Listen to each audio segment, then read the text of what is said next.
Je suis Roland Lehoucq, astrophysicien au CEA.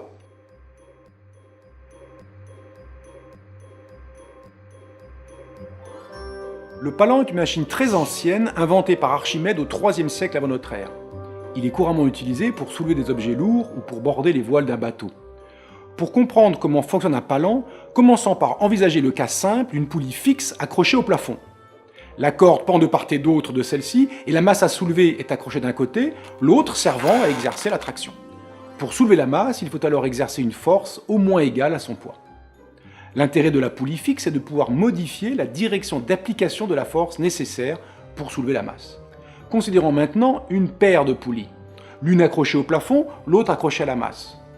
La corde, elle aussi accrochée au plafond, serpente entre les poulies.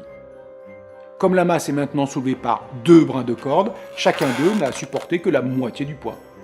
En conséquence, la traction à exercer pour soulever la masse est égale à la moitié de son poids. En pratique, la force à exercer sera un peu plus grande pour compenser les inévitables frottements sur l'axe des poulies ainsi qu'entre la corde et les poulies.